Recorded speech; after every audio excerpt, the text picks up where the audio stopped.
What's up, everybody? Welcome to another edition of Established Run's NBA Injury Report Analysis Show. I'm Drew Dinkmeyer here with Mike Gallagher to walk you through tonight's three-game slate in the association. Mike, after the big 12-game slate, which was after a 15-game slate, a three-game slate feels needed, honestly. But I still feel behind because I had a doctor's appointment this morning, so running around a little bit. How are you doing today? Doing good. My mic stand just broke. Literally right now, but I'll be good. I'll hold it up for a short show, thankfully. But we're doing good. All right. Well, it'll be a quick show, hopefully. Let's start with Minnesota and Chicago. On the Minnesota side of things, their injury report is fairly stable here. No G Leaguers, basically. No one else listed on the injury report. They're catching a Chicago team on the second end of a back-to-back here. What are your notes on the Timberwolves tonight? Fix the mic stand. That's good. Nice. Hold on one sec. No notes really. They're on a back-to-back. The only note that was pretty funny, we saw pretty long rotations out of their second unit as they kind of put the game away. And a really great quote from Chris Finch saying that he was asked about playing Dante DiVincenzo 14 straight minutes of game time. And he said, quote, Dante played for Tibbs and he has a big gas tank for playing, which is just so perfect. So yeah, we know where we're at here. Pretty tight rotation for the most part. We saw Rob Dillingham get in there for coverage time. Doubt he's going to be cutting in there overall. So, yeah, pretty straightforward here. Running it mostly 8-ish. We'll see if Minot could kind of hold down the ninth spot. It is back-to-back. So you'd think that they don't play quite as tight here. And again, they should win pretty handily, 9-point spread. Yep. All right, Chicago side of things, Lonzo Ball still out with that right wrist sprain. Adama Sanago, EJ Liddell, and DJ Stewart, the G Leaguers, are all listed out. Zach LaVine listed doubtful here with the right adductor strain. Nice. I mean, disappointing that it's a downgrade, right? LaVine was questionable the last two games when he missed. Now he's doubtful. I don't really view it as a downgrade, just more as like a realistic reporting of the injury that this early in the day. So I'm not like discouraged by the downgrade. I'm thankful for the early information. How do you feel about Zach LaVine? And then Jalen Smith, of course, listed probable with left knee effusion. Always got to worry about Jalen Smith whenever he's on the injury report. But what are your feelings on LaVine here? Yeah, we talked about it yesterday. He was at shoot around, but wasn't in full gear. So that's usually a pretty good sign he's not going to play. Again, listed with a strain, usually concerning. And then on top of that, ESPN, one of their regional reporters, kind of pumped up LaVine still being on the block, still trying to trade him. So you'd think, given we saw last year, they were like, oh, yeah, we could play LaVine now. And then, boom, out. And they couldn't trade him. And they're stuck with it again. So you think they're going to be careful here. Obviously doubtful, not expecting to play. Could miss more time there. Easy fallout here. I'd assume who played horribly last night will get another chance to redeem himself. Josh Giddey also played quite poorly. Turnovers, really sloppy, bad defense, all the stuff that's been piling up for the Bulls, still playing pretty fast. So, yeah. But the other note that was interesting was Matas Buzelis got in there early, got 23 minutes, hit a few threes, excuse me. So he's probably got the inside track here to be one of the main bench guys. Maybe they start to ramp him up. Him and Dalen Terry have started to push down Julian Phillips a bit, who was kind of coming into the season as one of their main young players. But I think they're going to finally start to play Matas Buzelis, and the best ball bags do need it pretty badly. The best ball bags need a LaVine or Vooch trade is what they really need more than anything based on the way we were drafting. All right, let's move to Portland and San Antonio. On the Portland side of things, no Matisse Thybulle. He's still listed out. They got Robert Williams back off the injury report, so he's no longer listed. And then Shaedon Sharpe is now listed as questionable recovery from that left shoulder labral tear. So those were the three injuries they started the season with. They've gotten Time Lord back and available, has not played yet. And then Shaedon Sharpe now questionable. What are your read on his availability tonight? Yeah, don't have much. I kind of try to get some information. He's been shooting since at least October 11th.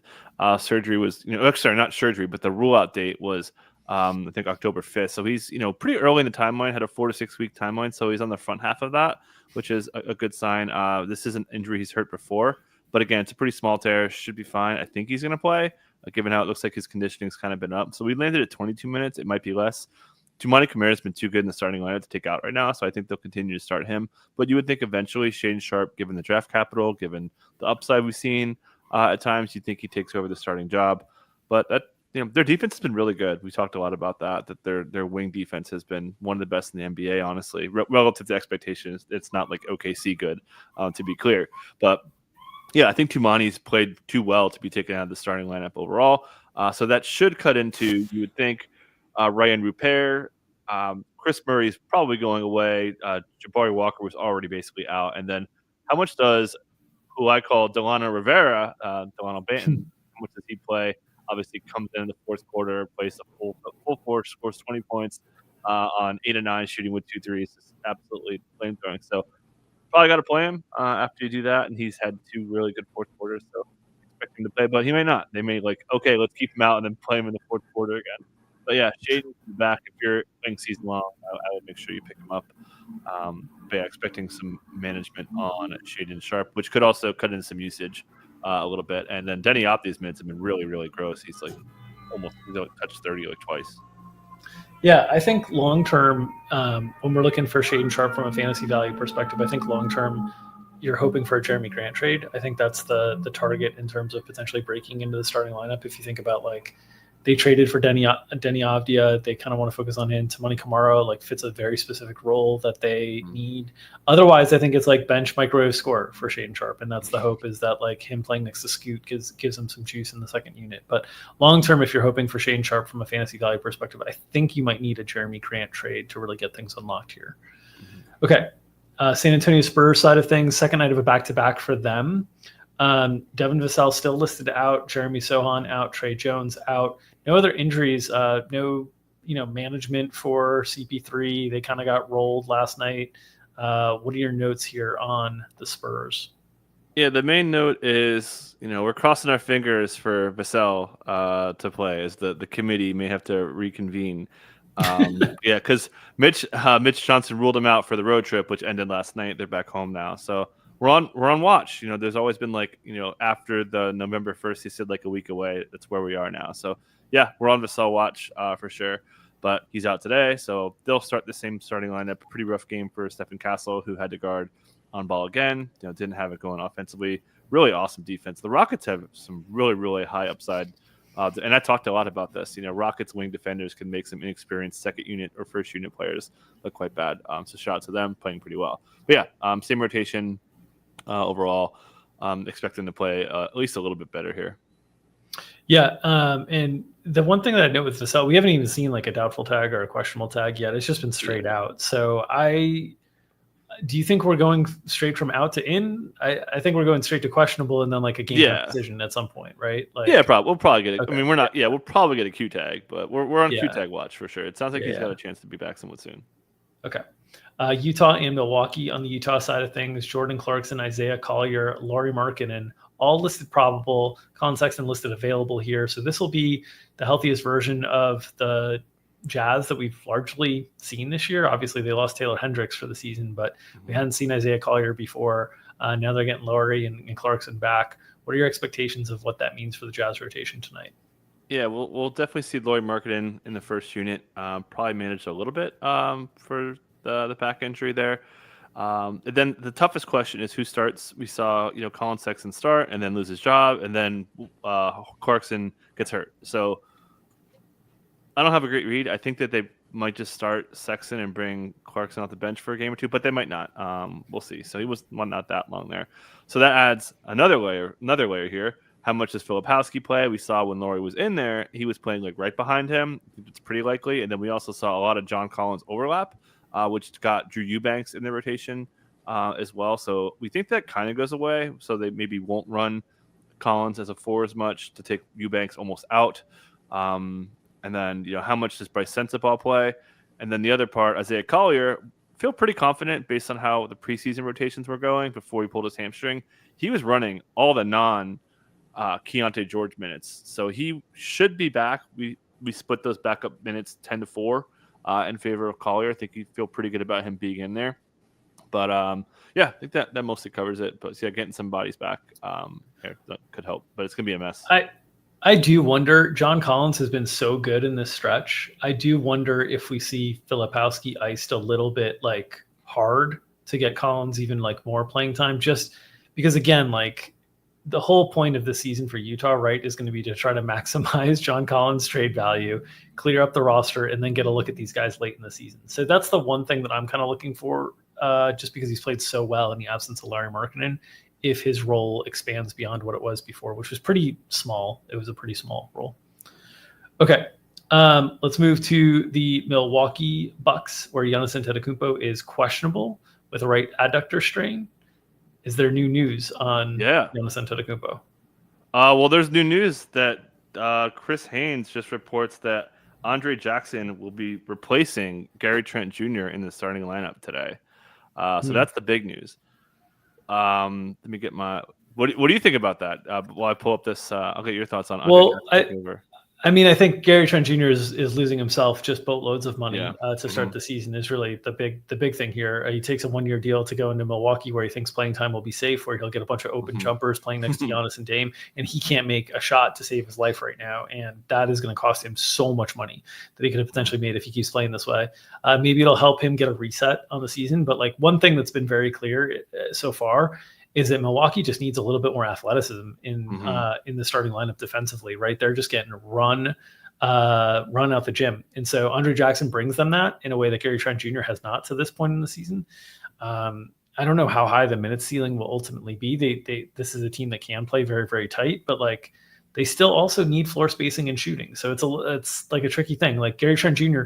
hasn't provided that for them, and that's why he's getting benched. But if he starts making shots, he does provide that for him. So I think this is intriguing.